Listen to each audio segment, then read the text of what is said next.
Okay, Attila Seress, Cypac, cybersecurity, but cybersecurity touches us all about everything. And Attila is going to tell us today about the need for planning, the quality of our planning in our community, our world, locally and beyond, and how we should be concerned about it. Welcome to the show, Attila. Thanks for having me on, Jay. Appreciate it.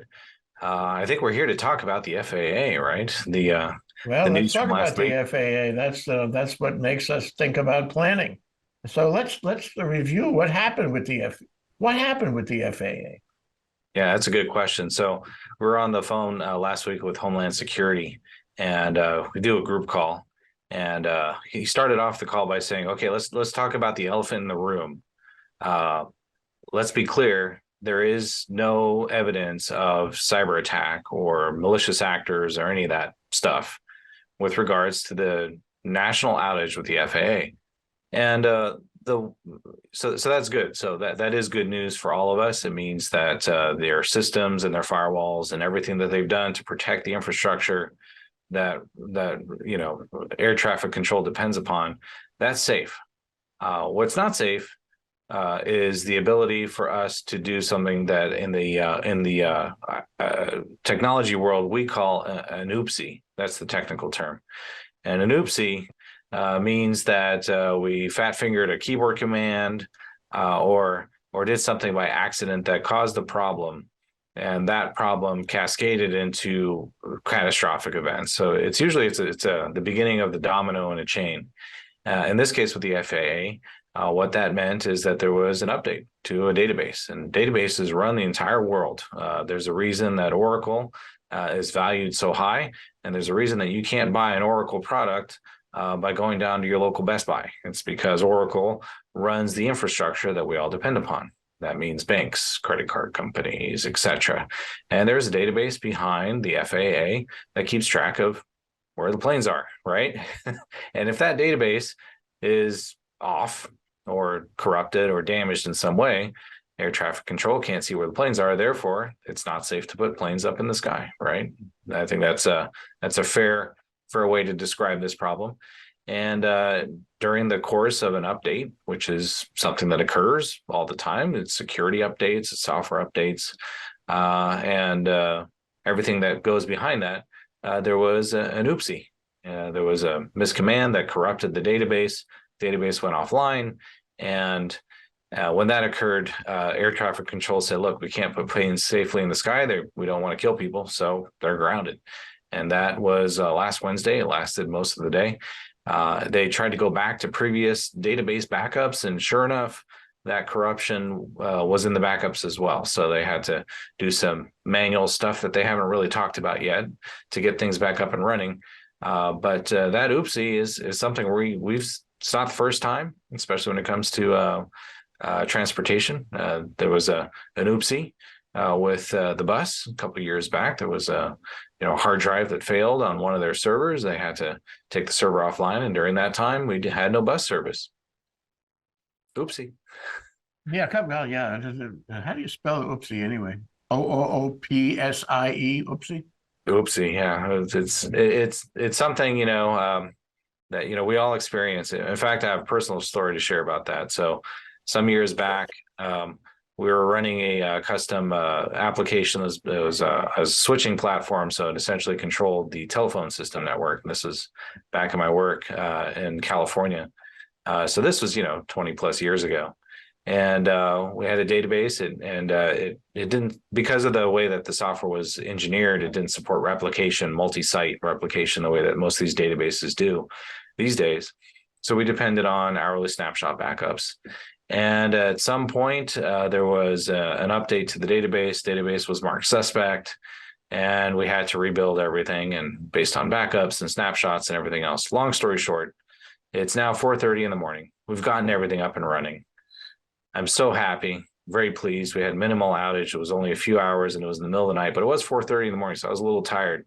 And so I said, "Okay, we're done. We're out of here." And I start walking out from behind the server rack, and I trip over the power cable and yank the cable out of the battery backup for the database server.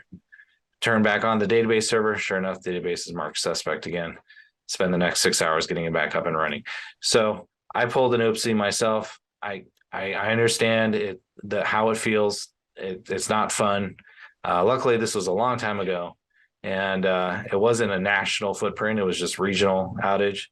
But yeah, oopsies happen. They happen all the time, Jay. So that sure taught me over 20 years ago how to do business continuity planning, disaster recovery planning, and how to have a proper plan to keep an organization up and running when there is an oopsie. Okay, some thoughts and reactions to that. It reminds me of David Ige's first month in office 8 years ago, where somebody pushed the wrong button, had it wrong, oopsie, and warned the state that there were incoming missiles from North Korea. I don't know if you remember that, but that was embarrassing. I think we all remember that one. What it points out is, of course, that oopsies can happen, but it also points out that, back in, say, the early 90s, your computer was a self-contained machine. It didn't connect with anything. Soon enough, your computer connected with local area networks. That was something. That was nice. And then around 1995, Bill Gates decided he was going to make an internet out of Microsoft. And then the world took off from there, where we all got connected and we were part of a global, network.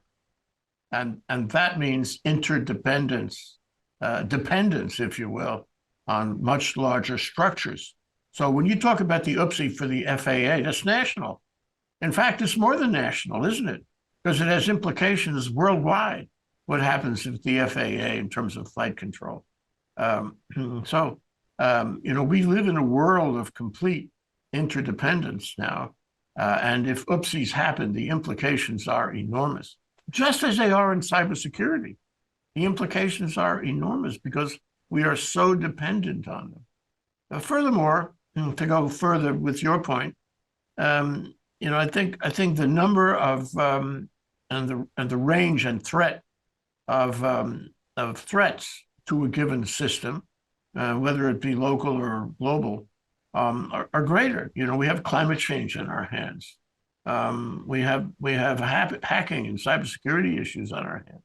We have so many things that could happen to a given system, and the system predictably would include more people, more business effect, more economic effect, effect in every corner of our society. And therefore, that we have to match that interdependence and that risk with our own ability to plan. And the first thing comes to mind is, don't we have the systems to plan against an oopsie? Wasn't there a system? We know the answer to this. Couldn't there have been a system to avoid David Ige's North Korean missiles? Couldn't there have been a system to avoid, the FAA downtime? Why can't we predict these things? Well, we can. I'll tell you why. It's because we're all human. So we become our own worst enemy in these kind of circumstances. And until the day that we decide to hand over all control of our critical infrastructure and our transportation systems over to some sort of AI, and then wipe our hands clean, which I believe there's a series of movies about how that goes bad. We don't want to do that. We become our own worst enemy, but that also means that we are our own salvation.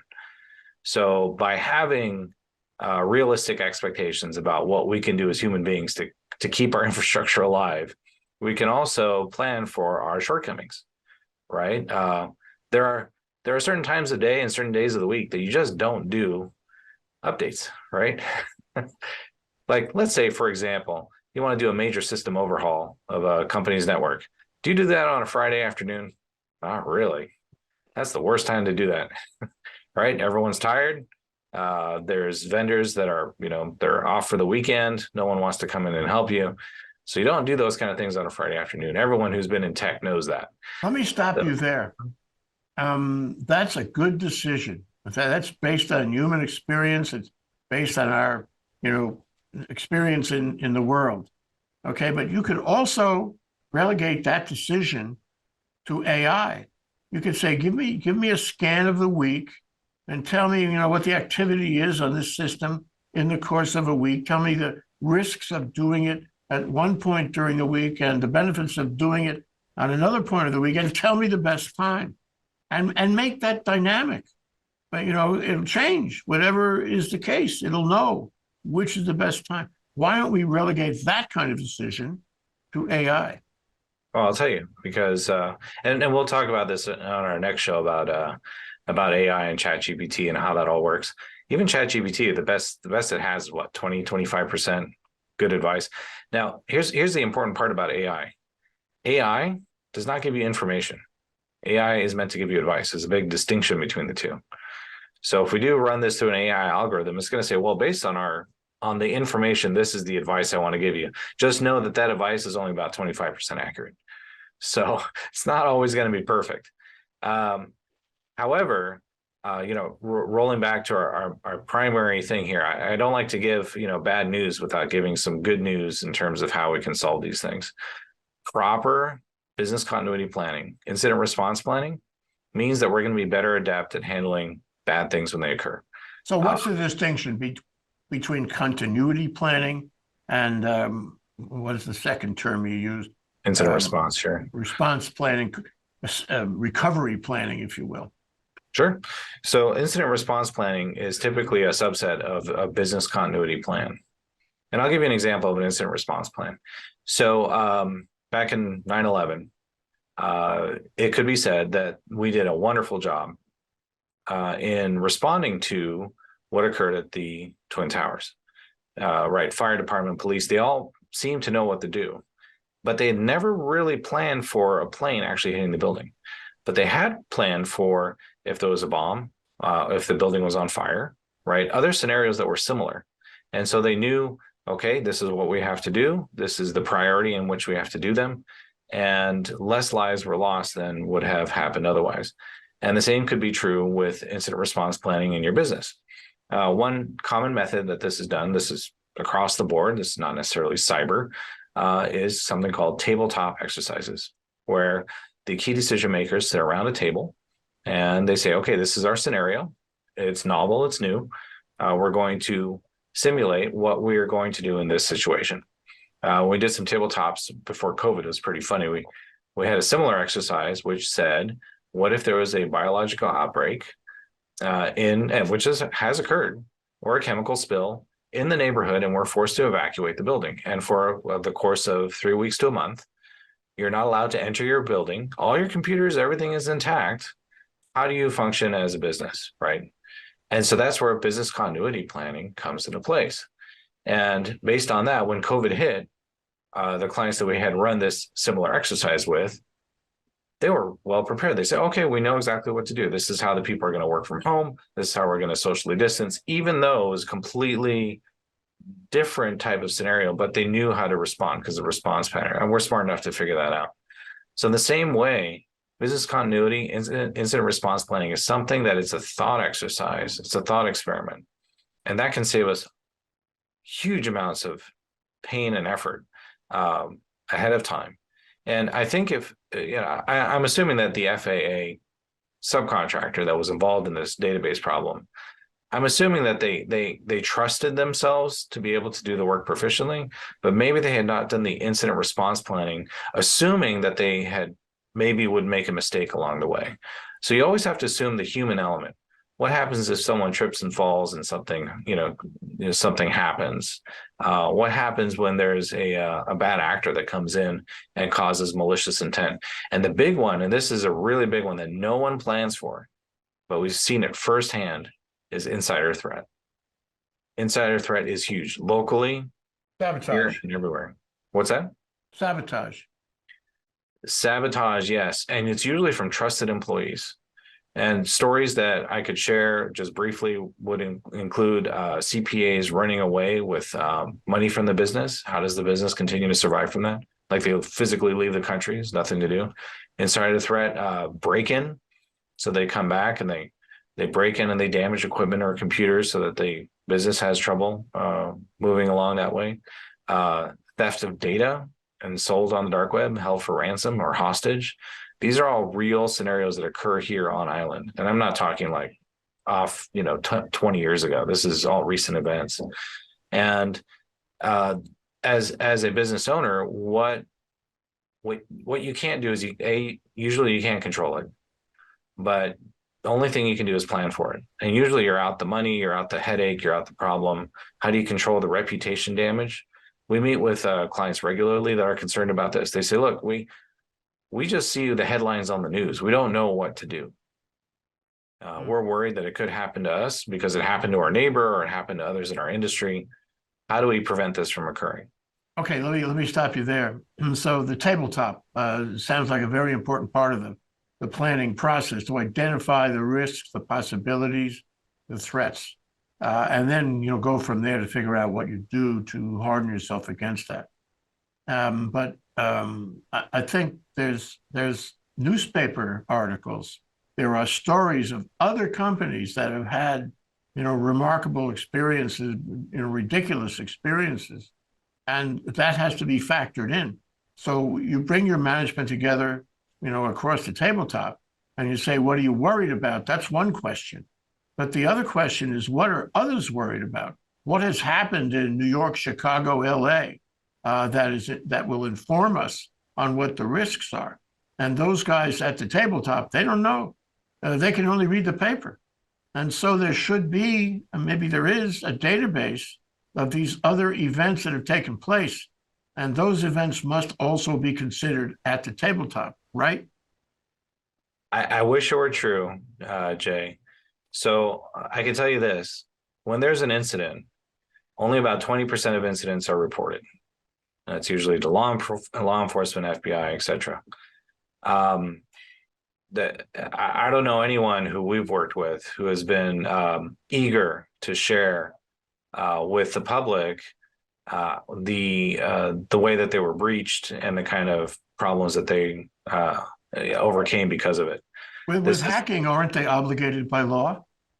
It depends on the industry, and it depends on the extent of the breach, and it depends on what was breached and what their social obligation is going to be to this.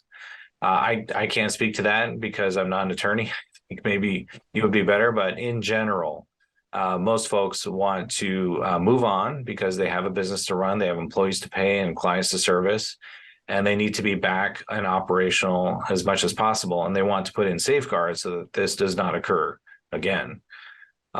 So that kind of industry knowledge that you're describing is difficult to come by. However, one thing that we have seen is that folks will go to either a convention or a trade association meeting or some other public event where others in their circle are there, and they share amongst themselves their personal experiences.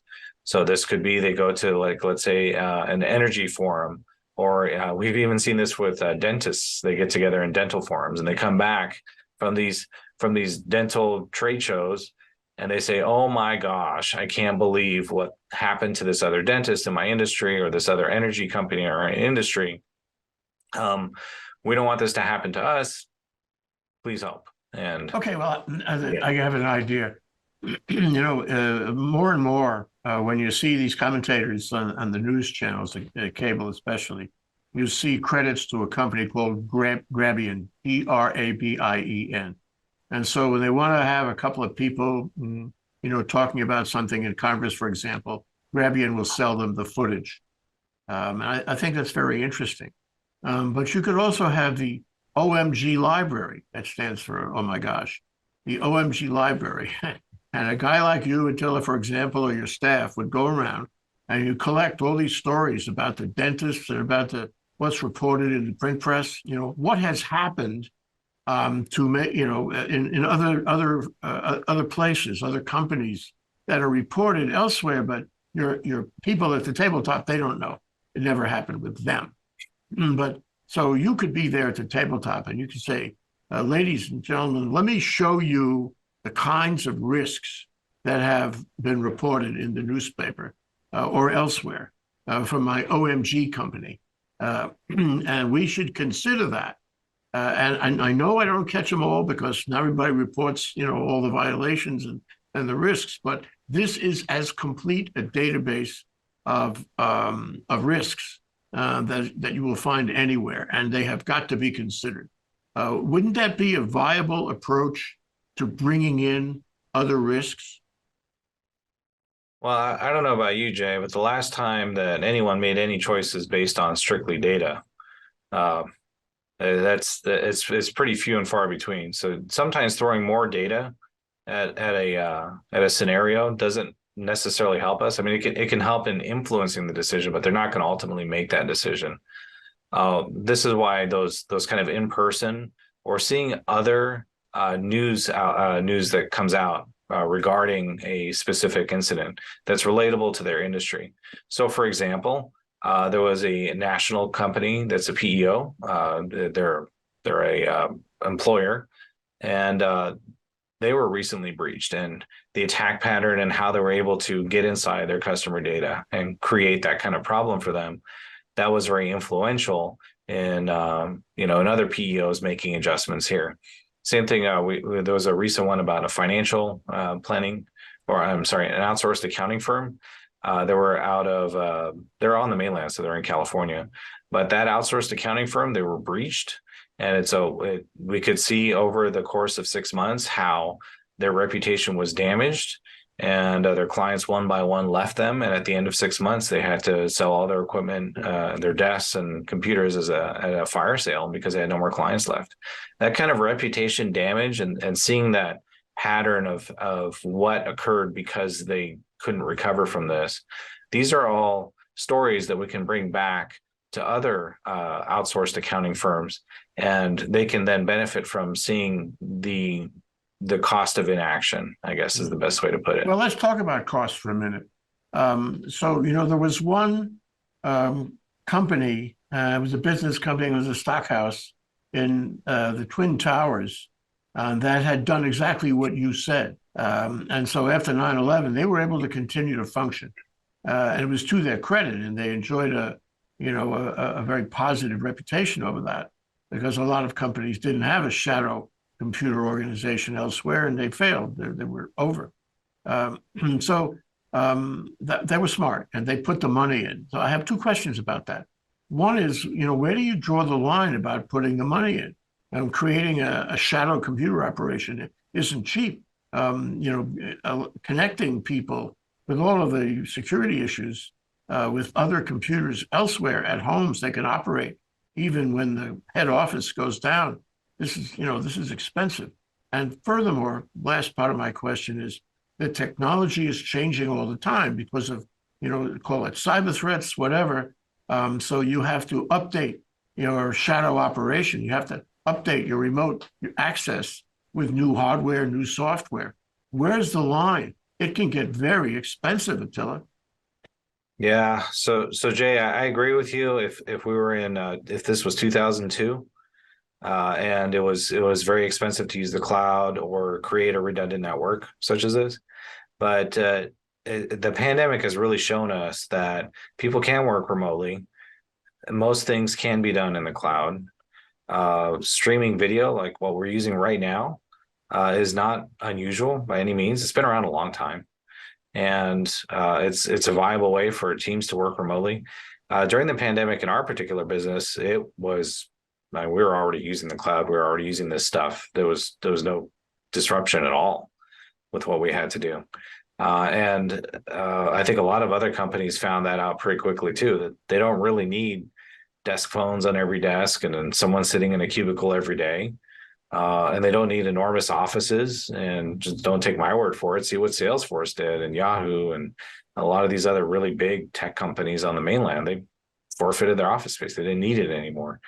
There is a push to, maybe bring some people back into the office, create hybrid working environments.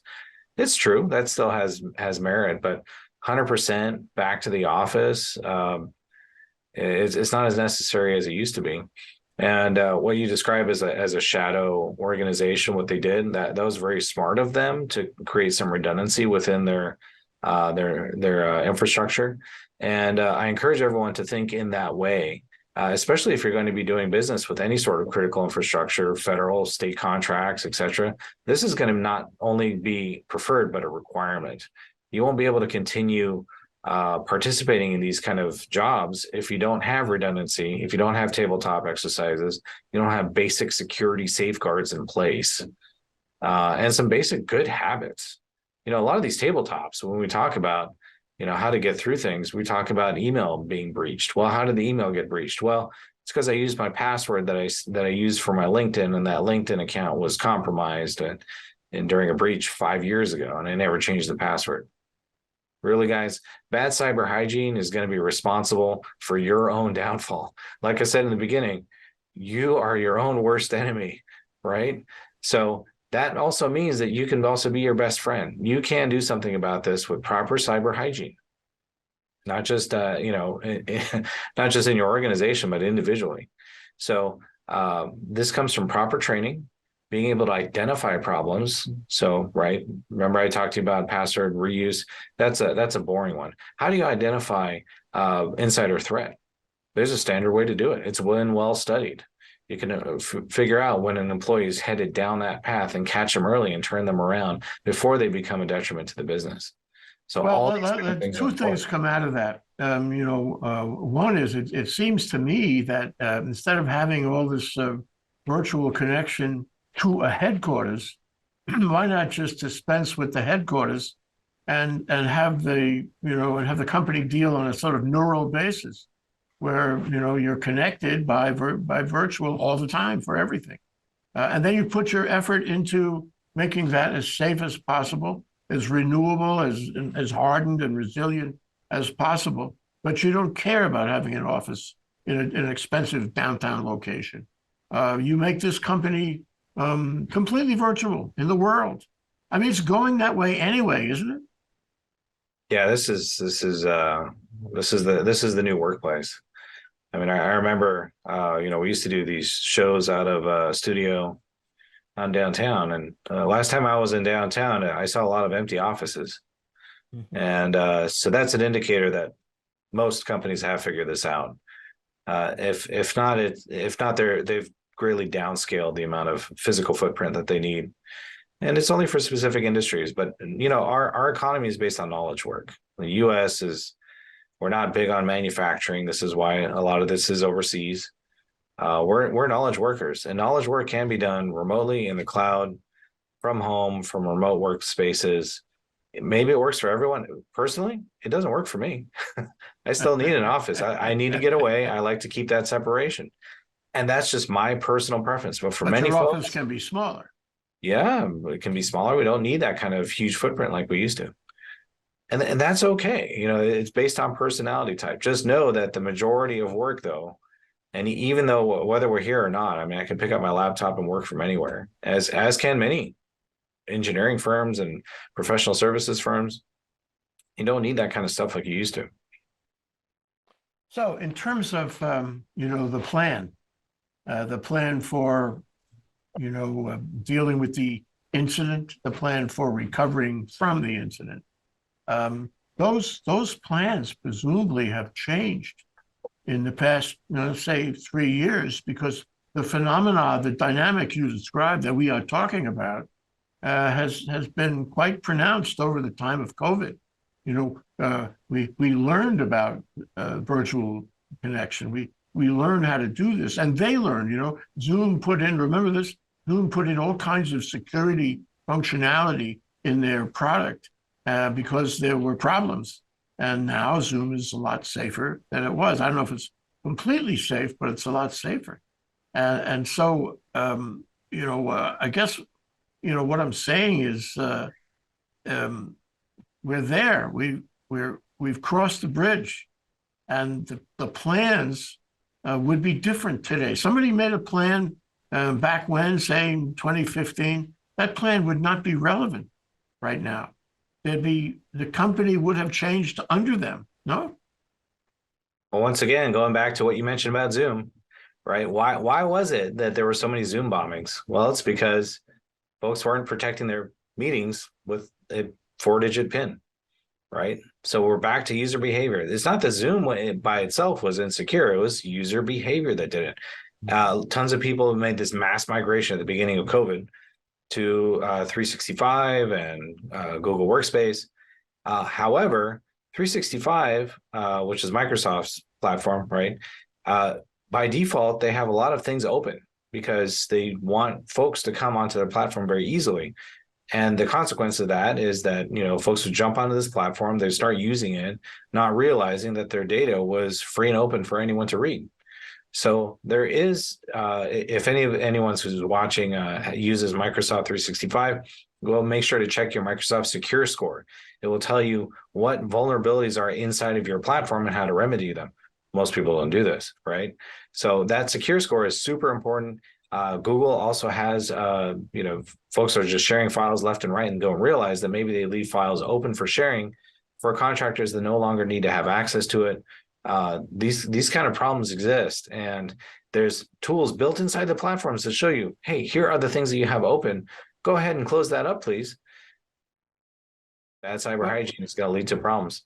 Cyber hygiene has built within it the notion of training your employees, your staff, your management on how to prevent these things, both on doing oopsies and on telling the state that there's missiles heading their way. I mean, I suggest that a lot of these things could be avoided by training. So I take your point that if you leave it to the computer alone and you don't have a well-trained workforce pushing the buttons on the computer, no software is going to be able to protect you. You are correct. You are correct. So yeah, it's training, it's mentality, it's understanding how things work in terms of how these attack patterns occur from bad actors, and understanding your own weaknesses, right? As an organization, how will you manage if there is a problem with a fire or a biological outbreak, or a bad actor gets inside your network? What's going to be your PR plan? How are you going to do reputation damage? How long is it going to take you to get back up and running? And the good news is, don't take my word for it. Go ahead and Google or use ChatGPT to look around and ask about templates for business continuity and incident response planning. Tabletop exercises sometimes require an outside consultant if you feel like going that route, or you can do it yourself. This isn't magic. Most of the exercises are common scenarios that you can plan for in your organization, and it's important to debrief after this. So the most important step is the debrief. So you can do all this business continuity planning, write out a wonderful business continuity plan, and then at the end of it, when a real incident occurs, if you don't have a printed out copy ready to go in a red binder in the folder in the bookcase behind you, when all your computers are locked up with ransomware, you won't know what to do. Yeah, business really. continuity plans need to be done once a year, minimum. So yeah, once a year. That was my next question was, you have to update these plans because the world is updating around us more quickly all the time. So therefore, how often do we have to have the tabletop? How often do we have to review the plan or throw the plan out and start with a fresh, creative look? Yeah, one of the clients we met with recently, they said, yeah, we have a business continuity incident response plan. I said, great. When was the last time it was updated and reviewed? And they said 1994. There you go. That in a word, that must have been a funny moment there at the tabletop. This is about a year ago, so it wasn't that long ago. So, one thing that strikes me also is that, okay, you can have an oopsie, it's a human thing, but the cascading effect is, I'd like to ask you about that. The domino effect, if you will. So somebody makes an oopsie, it sets something in motion. Okay, now we have the real problem of that setting something else in motion, and on, down the line with the domino effect. Can't the software prevent against that? Can't we build software we may not be able to stop the original oopsie, but we could build software to stop the domino, right? Yeah, it depends on the industry. Now, remember, typically, so let's just look at dollar amounts, right? So typically those that handle larger dollar amount transactions are going to be involved with more critical or sensitive data, right? And that doesn't matter what industry you're in, right? So if you run a $1 million company, gross revenue of 1 million, there's a good chance that you're not working with very sensitive data. It could be that maybe you're a florist or a HVAC vendor, something like that. Now not to say that those are not as important industries. I mean, they are, but the sensitivity of your business being impacted by a business interrupting event or BIE, you're probably not going to have huge community impact, right? Now imagine if you're an energy company, right? Oil refinery, you're in the transportation sector, right? The budgets in these kind of sectors are hundreds of millions of dollars.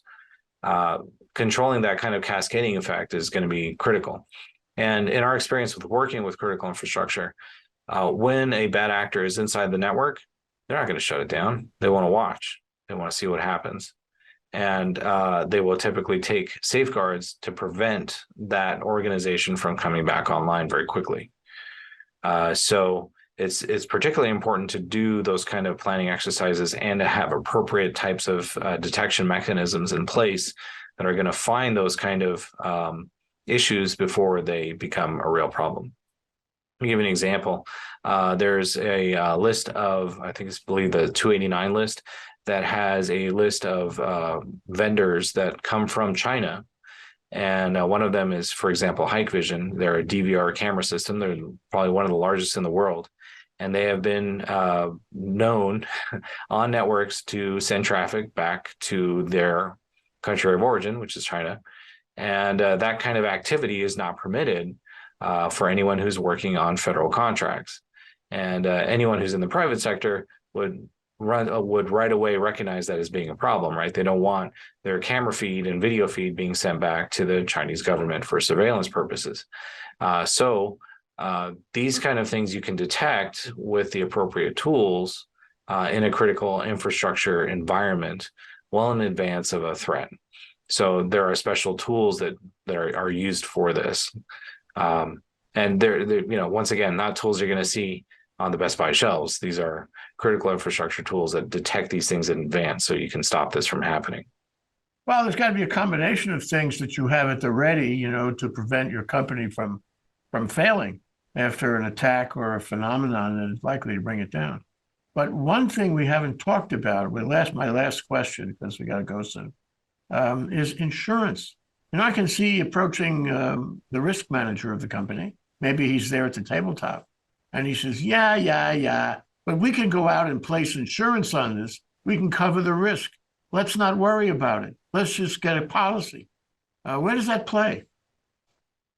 Yeah, that's a great question, Jay. So some legislation came out earlier this year that said essentially that if the bad actor is tied to nation state in any way, it's considered an act of war and they are off the hook. They don't need to pay for that insurance policy.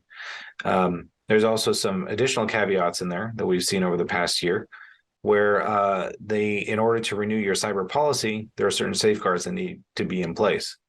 Everything from we've seen different lengths of this. We've seen 1-pagers, we've seen 15-pagers. Everything from do you have a employee security awareness training program in place? Do you use multi-factor authentication? Do you have a password rotation policy? Do you have encryption at rest? How often do you test your backups? Stuff like that. That's a big one, by the way, that trips up people. How often do you test your backups? No, I don't know. We make backups every day, but you got to test them, right? It's not just that simple. So these are underwriting considerations. They're questions relating to the premium, I suppose. And when you say premium, you're also saying the insurability of the company. And if you can't satisfactorily answer those underwriting questions, you may not be able to get the insurance at all. Or they'll insure you, and if there is an incident, they have a reason to deny your claim. If they didn't answer it accurately, yeah, sure. So the whole panoply of insurance issues flow into this. Suffice to say that if there is a risk manager or the company is concerned about, risk in general, the business proposition, they should look into insurance to the extent there are products that would cover these risks.